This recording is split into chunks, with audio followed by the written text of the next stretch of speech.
పితా పుత్ర పవిత్రాత్మ నామమున ఆమెన్. ప్రభునందు మిక్కిలి ప్రియ సహోదరి సహోదరులారా, యేసు పవిత్ర తిరుహృదయ మహోత్సవ వాక్య పరిచర్యకి మిమ్మందరినీ ప్రేమతో ఆహ్వానిస్తున్నాను. లూకా సువార్త 15వ అధ్యాయం 3వ వచనం నుండి 7వ వచనం వరకు. యేసు వారికి ఒక ఉపమానమును ఇట్లు చెప్పెను. ఒకడు తనకు ఉన్న 100 గొర్రెలలో ఒకటి తప్పిపోయినచో తక్కిన 99 ఆ అరణ్యముననే విడిచిపెట్టి దానిని వెతుకుటకై పోవును కదా. అది దొరికిన పిమ్మట వాడు సంతోషముతో దానిని భుజములపై వేసుకొని ఇంటికి తిరిగి వచ్చి తన మిత్రులను ఇరుగు పొరుగు వాళ్ళను పిలిచి, తప్పిపోయిన నా గొర్రె దొరికినది, నాతో పాటు ఆనందింపుడు అని చెప్పును కదా. అట్లే హృదయ పరివర్తనం అవసరము లేని 99 మంది నీతిమంతుల కంటే హృదయ పరివర్తనము పొందు ఒక పాపాత్మని విషయమై పరలోకమున ఎక్కువ ఆనందము ఉండునని మీతో చెప్పుచున్నాను అని యేసు పలికెను. క్రీస్తునందు మిక్కిలి ప్రియులకు సహోదరి సహోదరులారా, యేసు దివ్య హృదయ మహోత్సవము, యేసునాథుని యొక్క తిరుహృదయాన్ని ధ్యానించేటువంటి అతి పవిత్రమైనటువంటి రోజు. యేసు ప్రభు యొక్క దివ్య హృదయాన్ని ధ్యానించటం అంటే ఆయన ప్రేమని, ఆయన త్యాగాన్ని, ఆయన క్షమని ధ్యానించేటువంటి పవిత్రమైనటువంటి రోజు ప్రియులారా. ఆ యేసునాథుని యొక్క హృదయం మన కొరకై, తన బిడ్డలమైనటువంటి మన కొరకై ఎల్లప్పుడూ కూడా తపిస్తూనే ఉంటుంది. మనకి చిన్న బాధ వచ్చినా, కష్టం వచ్చినా కానీ ఆయన కరిగిపోతాడు. కారణం ఆయన ప్రేమ, ఆయన హృదయం ప్రేమతో నిండి ఉంది. ప్రియులకు దేవుని బిడ్డలారా, 1720వ సంవత్సరములో ఫ్రాన్సు దేశంలో ఒక భయంకరమైన వ్యాధి ప్రబలింది. దాన్నే ప్లేగు వ్యాధి అంటారు. అది అంటువ్యాధి. అది వస్తే మనిషి చాలా భయంకరంగా చనిపోతాడండి. ఫ్రాన్సు దేశంలో చాలా గ్రామాలకి, చాలా పట్టణాలకి ఈ 1720వ సంవత్సరంలో ఈ వ్యాధి ప్రబలింది. కొన్ని లక్షల మంది చనిపోవటం ప్రారంభించారు. అయితే ప్రియులకు దేవుని బిడ్డలారా, ఆ ఫ్రాన్సు దేశంలో ఉన్నటువంటి మార్సెల్లీ అనే గ్రామంలోకి కూడా ఈ ప్లేగు వ్యాధి రావడం, అక్కడ ఉన్నటువంటి వారు చాలామంది అనారోగ్యం పాలు కావటం, మరణం పాలు కూడా కొంతమంది కావటం, ఇంకా కొంతమంది చావుకు దగ్గర కావటం, ఆ గ్రామంలో ఉన్న ప్రజల యొక్క పరిస్థితి గందరగోళంగా మారిపోయింది. అయితే అన్ని గ్రామాల కంటే ఈ గ్రామంలో ఉన్నటువంటి విభిన్నత ఏమిటి అంటే, ఈ గ్రామంలో కొంతమంది కథోలికులు యేసు తిరుహృదయం పట్ల అపారమైన విశ్వాసంతో ఉండేవారు. కాబట్టి వారందరూ కూడా విచారణ గురువు యొక్క పర్మిషన్ తోటి, అనుమతితోటి ఆ యేసు దివ్య హృదయాన్ని ఆ గ్రామంలో ఉన్నటువంటి వీధి కూడా తీసుకొని వెళ్ళారు. ప్రార్థనలు, పాటలు, కీర్తనలు, జపతపాలు చేసుకుంటూ గ్రామమంతా తిరిగారు. ప్రతి కుటుంబాన్ని సందర్శించారు యేసు తిరుహృదయ స్వరూపంతో. ఆనాడు వారందరూ తీర్మానం చేసుకున్నారు, మన గ్రామాన్ని యేసు తిరుహృదయానికి అర్పించుకుందాం, అంకితం చేసుకుందాం. మన గ్రామంలో ఉన్న ప్రతి కుటుంబాన్ని కూడా ఆ తిరుహృదయ నాథునికి అంకితం చేసుకుందాం. We shall dedicate our families to the most sacred heart of Jesus. They have decided, నిర్ణయించుకొని ఆ గ్రామాన్ని, కుటుంబాలని కూడా యేసు తిరుహృదయానికి అంకితం చేసుకున్నారు, ప్రార్థనలు చేసుకున్నారు. ఆ యేసు తిరుహృదయ యొక్క ప్రేమ కొరకై, సహాయం కొరకై వేడుకున్నారు. అద్భుతం ఏంటంటే ప్రియులారా, ఆశ్చర్యకరంగా ప్రియులారా, ఆ గ్రామములో ఈ ఊరేగింపు జరిగిన తర్వాత ఆ గ్రామాన్ని యేసు తిరుహృదయానికి అంకితం చేసుకున్న మరునాటి నుండి అక్కడ ప్లేగు వ్యాధి కనబడలేదు. ఇది చరిత్రలో జరిగిన ఒక సంఘటన. నేను మీ కట్టుకథలో చెప్పటం లేదండి. ఇక్కడ జరిగినటువంటి ఈ అద్భుతాన్ని విన్నటువంటి పక్క గ్రామస్తులందరూ కూడా అదే కార్యాన్ని చేశారట పిల్లారా. ప్రియులకు దేవుని బిడ్డలారా, ఎప్పుడైతే మనం మన కుటుంబాలని, మన వ్యక్తిగత జీవితాలని, మన గ్రామాలని, మన సంఘాలని ఆ యేసు తిరుహృదయానికి అంకితం చేసుకుంటామో, అర్పితం చేసుకుంటామో, ఆ ప్రభుని యొక్క ప్రేమలో ఉన్న అద్భుతాన్ని, అనంతమైన ఆ ప్రేమ యొక్క కృపని మనందరం కూడా చవి చూస్తాం ప్రియులారా. యేసు తిరుహృదయ మహోత్సవం మనకు తెలియజేసే అంశాలు ఏమిటి? ఈనాడు మనం దేన్ని ధ్యానించుకోవాలి అంటే ప్రియులారా, యేసు ప్రభుని యొక్క తిరుహృదయం మానవాళి మీద ఉన్న ప్రేమ వలన రగిలిపోతూ ఉంది. తన ప్రేమను ఇంకా మన మీద చూపించటానికి రగులుతూ ఉంది ప్రియులారా. అదేవిధంగా యేసు ప్రభు యొక్క ఈ దివ్య హృదయం ప్రియులారా, హద్దులు ఎల్లలు లేనటువంటి అనంతమైన అపారమైనటువంటి ప్రేమతో మనల్ని ఆహ్వానిస్తుంది తన వద్దకి. అన్నిటికంటే ముఖ్యంగా ఈ ప్రేమ 2000 సంవత్సరాల క్రితం యేసు ప్రభు చూపించిన ప్రేమ మాత్రమే కాదు, ఆ ప్రేమ ఈనాడు కూడా మన మీద సమృద్ధిగా కుమ్మరించబడుతున్నటువంటి ప్రేమ. మరి నీవు నేను ఏం చెయ్యాలి? ఈ పండగ రోజున ఆయన ప్రేమను ధ్యానం చేసుకోవాలి. హద్దులు ఎల్లలేనటువంటి ఆయన యొక్క కృపా కటాక్షాన్ని మనం ధ్యానం చేసుకోవాలి. కృతజ్ఞతలు తెలియజేయాలి. అదేవిధంగా మనల్ని మనం ఆ క్రీస్తునాథుని యొక్క తిరుహృదయానికి అంకితం చేసుకోవాలి, అర్పితం చేసుకోవాలి. యేసు ప్రభు యొక్క తిరుహృదయానికి ఒకవేళ మనం వ్యతిరేకంగా పాపము కట్టుకున్నట్లయితే పాప క్షమాపణ కొరకై ఆ యేసు తిరుహృదయాన్ని బ్రతిమలాడుకోవాలి పిల్లరా. ఈనాటి ఆదివారపు వాక్య పట్టణాలలో ముఖ్యంగా సువిశేషములో మనం లూకాసు వార్త 15వ అధ్యాయం 1 నుంచి 10 వరకు చదువుకుంటాం. ఏముంది అక్కడ? 2 ఉపమానాలు మనకు కనబడుతున్నాయి. ఒకటి తప్పిపోయినటువంటి ఉపమానము, తప్పిపోయినట్టు గొర్రె యొక్క ఉపమానము, దొరికినట్టు ఉపమానము.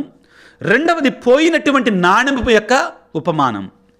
ఈ రెండింటినీ కూడా యేసుప్రభు ఎందుకు చెప్పాడు? అసలు కారణం ఏంటి అంటే, అక్కడున్న పరిసయ్యులు ఎప్పుడూ కూడా మేము నీతిమంతులం, మేము పరిశుద్ధులం, కాబట్టి దేవుని యొక్క ప్రేమ, దేవుని యొక్క కారుణ్యం, దేవుని యొక్క దయ, దేవుని యొక్క కృపను పొందుకోవడానికి అర్హులం మేము మాత్రమే. యేసుప్రభు పాపులతో కలుస్తున్నాడు, సుంకరులతో కలుస్తున్నాడు, వాళ్ళు అనర్హులు, వాళ్ళు దేవుని ప్రేమను పొందడానికి యోగ్యులు కాదు, వాళ్ళు పాపులు అని వారు నిర్ణయించారు. ఈ సందర్భంలో యేసుప్రభు ఈ రోజున 2 ఉపమానాలు చెప్తున్నారు. తప్పిపోయినటువంటి గొర్రెపిల్ల, పోయి దొరికినటువంటి నాణెం. ఇవి 2 కూడా ఏమి నేర్పిస్తున్నాయి మనకి? ముఖ్యంగా 4 అంశాలు నేర్పిస్తున్నాయి. ఈ 4 అంశాలను ధ్యానం చేయటానికి ప్రయత్నం చేద్దాం. మొదటిది ప్రియులకు దేవుని బిడ్డలారా, యేసయ్య ప్రేమ పోయిన దానిని వెదకి రక్షించే ప్రేమ.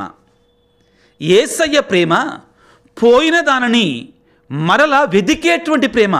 పోయిందిగా పోతే పోయిందిలో నాకెందులో వదిలేసే ప్రేమ కాదండి. ప్రియమైన బిడ్డ, నీ ఒకవేళ దేవునికి దూరం అయిపోయి ఉంటివా? దేవుని యొక్క ప్రేమకి, విశ్వాసానికి దూరం అయిపోయి ఉంటివా? నీవు ఆయనను విడిచినా కానీ ఆయన నిన్ను విడిచే దేవుడు కాడు. ఇదిగో 99 గొర్రెలు బాగానే ఉన్నాయి, ఒకటే పోయింది, ఆ పోతే పోయిందిలే అనుకోడు. ఆ పోయిన దానిని వెదికి, దొరికేదాకా వెదికి సంతోషించే దేవుడు. మత్తయి శుభవార్త 9వ అధ్యాయం 13వ వచనంలో ప్రియులారా, యేసు ప్రభు స్వయంగా పలికిన మాట ఏంటంటే, నేను నీతిమంతుల కోసం రాలేదు, నేను పాపుల కొరకే వచ్చి తిని. అర్థమవుతుందా పిల్లారా? నేను నీతిమంతుల కొరకే రాలేదు, నేను పాపుల కొరకే వచ్చాను అని పలికాడు. ఎవరు ఇక్కడ పాపులు? నేను ఒకవేళ వేరొక వ్యక్తి కళ్ళి నువ్వు పాపివి అని వేలు చూపిస్తే నా కళ్ళి 4 వేళ్ళు చూపిస్తాయి. రోమపత్రికలో పౌలు గారు పలుకుతున్నారు పిల్లారా, ఎవ్వడు నీతిమంతుడు లేడు, అందరూ పాపము చేసినటువంటి వారే, పాపము చేసి దేవునికి దూరమైనటువంటి వారే. కాబట్టి దేవుని యొక్క ప్రేమ ప్రతి ఒక్కరికి కావాలి. నేను పాపిని అని నేను చెప్పకపోతే దేవుని యొక్క కృప నాకు అవసరం లేదని నేను గెంటి వేసినట్లు అవుతుంది. నాకేంటి, నేను పరిశుద్ధుణ్ణి అన్నాననుకో, తేడా వస్తుందండి అక్కడ. మొదటి యోహాను పత్రిక 4వ అధ్యాయం 10వ వచనములో, మొదటి యోహాను లేఖ 4వ అధ్యాయం 10వ వచనములో, మనందరినీ దేవుడు ప్రేమిస్తున్నాడండి. మనం దేవుణ్ణి ప్రేమించామని కాదండి, కానీ దేవుడే మనల్ని ప్రేమించి తన కుమారుని మన కొరకై ఒక పాప పరిహార బలిగా అర్పించాడు. ఇది దేవుని యొక్క ప్రేమ. మనం కాపాడబడాలి, మనం రక్షించబడాలి. పాపి కదా వదిలేద్దాం, నో, ప్రతి పాపి కూడా రక్షించబడాలి. దేవుని యొక్క ప్రేమ మన మీద అపారమైనటువంటిది. కీర్తన 23:1 నుండి మనం చదువుకుంటే, 23వ కీర్తన అందరికీ కూడా పరిచయమైన కీర్తన. ఏ విధముగా దేవుడు ఒక గొర్రె పిల్లని, ఒక గొర్రెని కాపాడినట్లుగా గొల్లవాడు దేవుడు కూడా మన కొరకై తప్పిస్తూ ఉంటాడు. యెహోవా నా కాపరి, నాకు ఏ కొదవయూ లేదు, నన్ను పచ్చిక పట్టులో నడిపిస్తాడు, శాంతికరమైన జలములకు నన్ను నడిపించాడు ఆయన. నేను గాఢాంధకారపు లోయగుండా పయనిస్తున్నా కానీ నేను ఎట్టి భయపడను. కారణం, ఆయన తన బడితయు కోలయు తోడుగా నాకు తోడుగా ఉంటాడు. అటువంటి ప్రేమ యేసయ్య ప్రేమ. ఎల్లవేళలా మనకు తోడుగా ఉండే ప్రేమ. ప్రియులకు దేవుని బిడ్డలారా, ఈరోజు రెండవ ఉపమానాన్ని, తప్పిపోయిన గొర్రె రెండవ ఉపమానం మనం చదువుకుంటున్నాం. ఏమిటది? ఒక స్త్రీ దగ్గర 10 నాణాలు ఉన్నాయి, సింపుల్ నాణాలు. ఒక నాణెం పోయింది. ఏం చేస్తుందట? 10 నాణెములు ఉన్న స్త్రీ అందులో ఒకటి పోయినాడలా దీపం వెలిగించి ఇల్లు ఊడ్చి అది దొరుకునంత వరకు కూడా వెతకదా? దొరకకనే స్నేహితురానులను ఇరుగు పొరుగు వాళ్ళను చేరబిలిసి నాతో పాటు ఆనందించుడు, నేను పోగొట్టుకున్న నాణెము దొరికినది అని చెప్పును.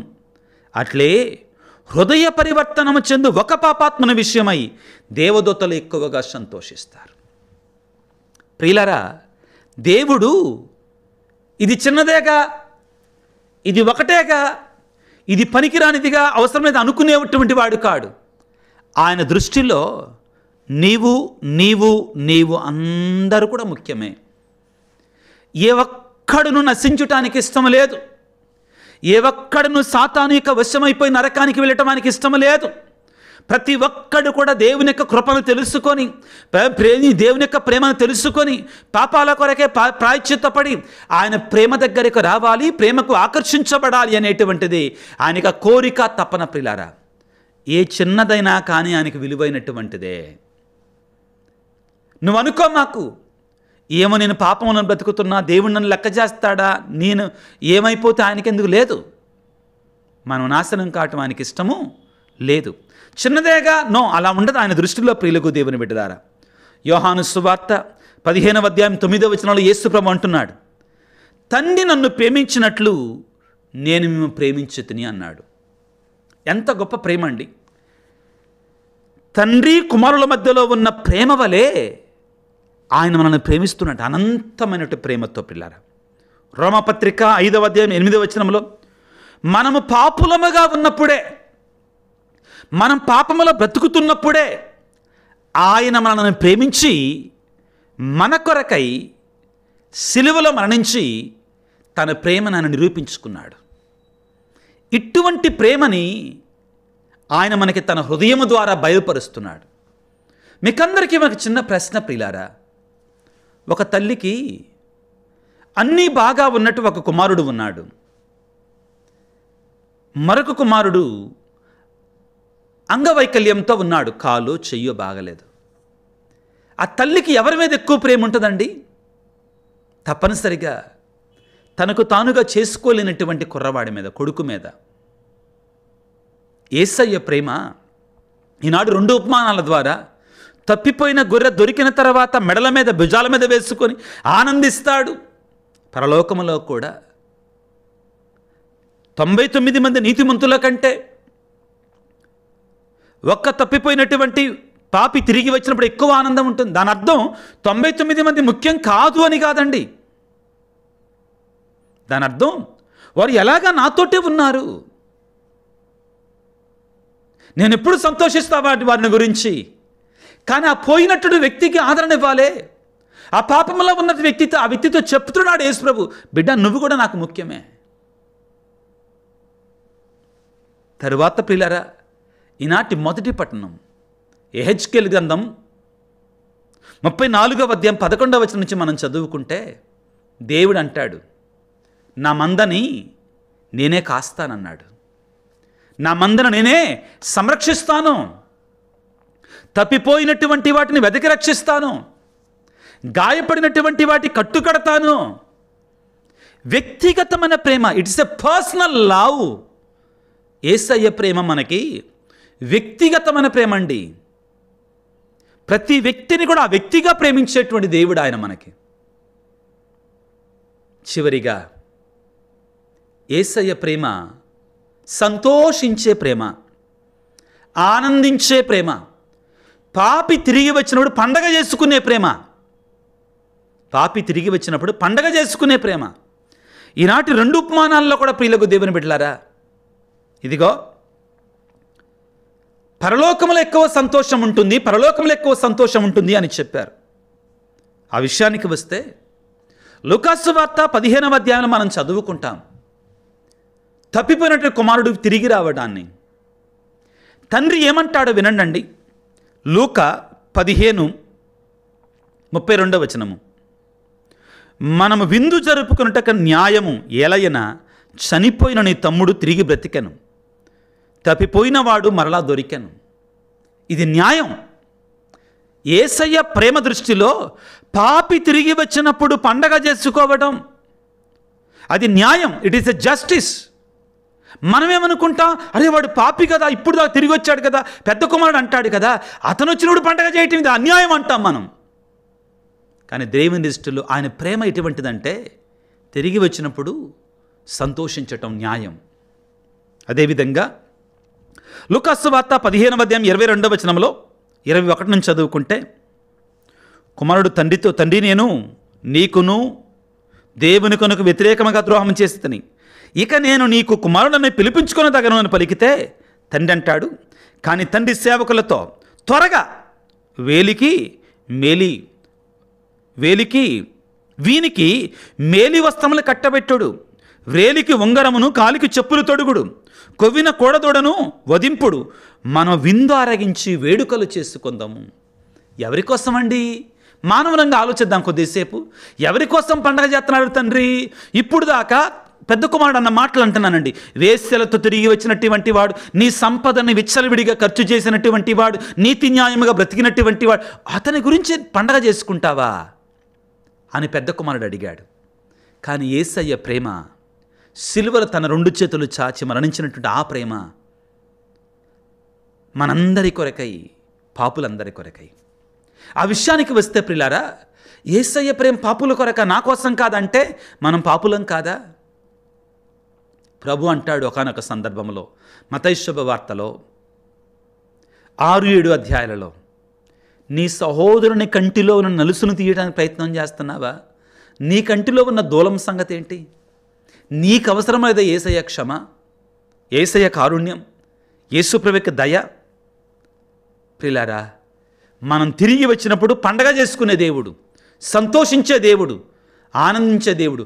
అటువంటి హృదయం ప్రియులారా నాటికి నేటికి కూడా ఆ తిరు హృదయం ప్రియులారా మన కొరకే తప్పిస్తూనే ఉంది, ప్రేమతో రగిలిపోతూనే ఉంది. ఈనాడు ఈ పండగ సందర్భంగా నా బాధ్యత ఏంటి? నేనేమి నేర్చుకోవాలి? మొదటిగా ఆ యేసయ్య నన్ను ప్రేమిస్తున్నాడు అని గుర్తుంచుకో, జ్ఞాపకం చేసుకో. ఆయన ప్రేమ నీ యెడల అనంతమైనటువంటిది, హద్దులు ఎలలేనటువంటిది అనే సత్యాన్ని నువ్వు మరవమాకు.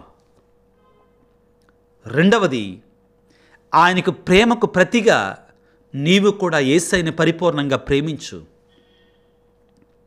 ఒకవేళ నీవు ఆయన ప్రేమను కాదని పాపములోనికి వెళ్ళినట్లయితే దేవుని సన్నిధికి వచ్చి పశ్చాత్తాపపడు. దేవుని యొక్క క్షమ, దేవుని యొక్క కృప నీకు సమృద్ధిగా ఉంటుంది. మనం ఎంత ఘోర పాపులమైనా కానీ, ఎంత దూరం వెళ్ళిపోయినా కానీ మన జీవితంలో దేవుని నుండి ఆయన తిరిగి వస్తే తన హక్కును చేర్చుకుంటాడు. ప్రియులారా, పేతురు గారు యేసుప్రభు తెలియదని 3 సార్లు బొంకాడు. యూదా ఇస్కారియోతు యేసుప్రభుని అప్పగించాడు. పేతురు గారు కన్నీరు కార్చాడు, పశ్చాత్తాపడ్డాడు. మరలా యేసుప్రభు దగ్గర తిరిగి వచ్చాడు, పాపక్షమాపణ పొందుకున్నాడు. యేసు ప్రేమ అనంతమైనదని తెలుసుకున్నాడు. కానీ యూదా ఇస్కారియోతు పాపము చేసి దేవుడు నన్ను ప్రేమిస్తాడు, నన్ను విడిచిపెట్టాడు, తన కృపలో నన్ను బలపరుస్తాడు అనేటువంటి విశ్వాసం లేక వెళ్ళి ఉరేసుకొని చనిపోయాడు. ప్రియ దేవుని బిడ్డ, ఈనాడు మనం ముఖ్యంగా గుర్తుంచుకోవాల్సిన సత్యం ఏంటంటే, ప్రభువు ప్రేమ ఆరనటువంటిది, తరగనటువంటిది, అనంతమైనటువంటిది, హద్దులు ఎల్లలు లేనటువంటిది. గుర్తుపెట్టుకోవాలి. అదేవిధంగా నేనెంత ఘోర పాపినైనా నా కొరకై తప్పించే ప్రేమ, పాపాన్ని ద్వేషిస్తాడు, పాపిని ప్రేమిస్తాడు, పాపి తిరిగి రావాలని కోరుకునే ప్రేమ యేసయ్య హృదయం నుండి జాలువారేటువంటి ప్రేమ. అదిగో అలనాడు శతాధిపతి బళ్ళెముతో పొడిచినప్పుడు రక్తము నీరు స్రవించింది. ఎవరి కోసం? దివ్య సంస్కారాల రూపంలో నీ కొరకై, నా కొరకై యేసయ్య రక్తం ఇంకా కార్చబడుతుంది, ప్రేమతో రగులుతుందని తెలుసుకోవటం కొరకై. ఈనాడు పిల్లరా యేసయ్య పలుకుతున్నాడు. యోహాను సువార్త 13:34 నేను మిమ్ము ప్రేమించినట్లు మీరును ఒకరిని ఒకరు ప్రేమ కలిగి ఉండండి. ఇది మన బాధ్యత. ఈ రోజున ప్రభువు ప్రేమను పొందుకుంటున్న మనం ఒకరి ఎడల ఒకరం ప్రేమ కలిగి ఉండాలి, దయగలిగి ఉండాలి. యేసునాథుని యొక్క దివ్య హృదయమా, మా హృదయము మీ హృదయమును పోలి ఉండులాగున చేయండి. మేము కూడా నీ హృదయములాగా మారే కృపను దయచేయండి. యోహాను సువార్త 13:35 మీరు ప్రేమ కలిగి ఉన్నచో దానిని బట్టి మీరు నా శిష్యులని తెలుసుకుంటారు. దేనిని బట్టండి? ప్రేమను బట్టి. ఈనాడు వేడుకుందాం, ఆ యేసునాథుని యొక్క దివ్య హృదయ ప్రేమ మనందరి మీద సమృద్ధిగా కుమ్మరించబడాలని. అదేవిధంగా మనము కూడా ఆ ప్రభు యొక్క ప్రేమ వలె, ఆ యేసునాథుని తిరుహృదయ ప్రేమ వలె మారడానికి, ఆ ప్రేమను పంచటానికి, పెంచటానికి ఈ లోకంలో కావాల్సిన శక్తిని, అనుగ్రహాన్ని ప్రసాదించమని, ఆ ప్రభువు సిలువలో మన కొరకే అర్పించినట్టు ఆ ప్రేమని చూపించినట్టు ఆ ప్రేమను మనం ఎప్పుడు మరిచిపోకుండా ఆ ప్రేమ కొరకై తప్పించులాగున మరలా ఆ యేసయ్యని, ఆ దేవుని నిజంగా ప్రేమించటానికి కాల్చిన శక్తిని, అనుగ్రహాన్ని ప్రసాదించమని తలల వంచి ప్రార్థన చేసుకుందాం. ప్రేమమయుడా, కనికర సంపన్నుడా, ఓ తిరుహృదయనాథుడా, మీకు స్తోత్రాలు, వందనాలు. ఈనాడు మీరు మమ్ము అపారమైన ప్రేమతో పిలిచి మీ హృదయ ప్రేమను మాకు ఎరుకపరిచారు. నీ హృదయ లోతుల యొక్క ప్రేమను మేము తెలుసుకోవటం అసాధ్యం నాయన. అంత ప్రేమ ప్రభు అనేది నీకు మా మీద, అంత కరుణ, అంత జాలి మా మీద నీకు. ఈనాడు నీ తిరుహృదయ మహోత్సవాన్ని కొనియాడుకుంటుండగా మేమందరము కూడా నీ ప్రేమను పొందుకొని ఆ ప్రేమలో ఎదిగి తరించి సంతోషించులాగిన మమ్మల్ని దీవించండి.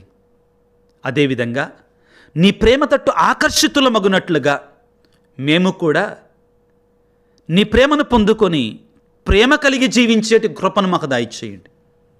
ఓ ప్రేమామయ్య, కనికర సంపన్నుడా, ఈ లోకములో ఎంతోమంది బిడ్డలు భయంకరమైన వేదనలతో, బాధలతో, కష్టాలతో, కన్నీటితో ఉన్నారు. నా దేవా, నీవు ప్రేమామయుడవు, నీ బిడ్డలపై కనికరాన్ని చూపించే దేవుడవు. నీ ప్రేమను, నీ కారుణ్యాన్ని, నీ దయ వలన అనారోగ్యంతో బాధపడుతున్న బిడ్డలకు మంచి ఆరోగ్యాన్ని దయచేయండి. కుటుంబాలలో శాంతిని, సమాధానం నెలకొల్పండి. భార్యాభర్తల మధ్యలో సఖ్యతను ఏర్పాటు చేయండి.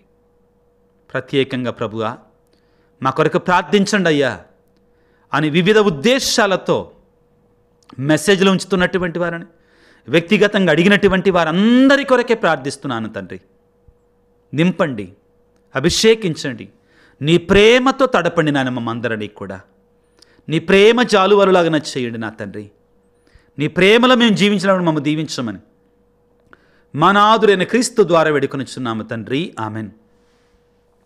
ప్రభువు మీతో ఉందురుగాక, మీ ఆత్మతో ఉందురుగాక. సర్వశక్తి గల సర్వేశ్వరుడు పిత, పుత్ర, పవిత్రాత్మ మిమ్ము మీ కుటుంబాలను చల్లగా దీవించి ఆశీర్వదించి కాపాడుదురుగాక. God bless you. దేవుడు మిమ్ము దీవించుగాక. ఆమెన్.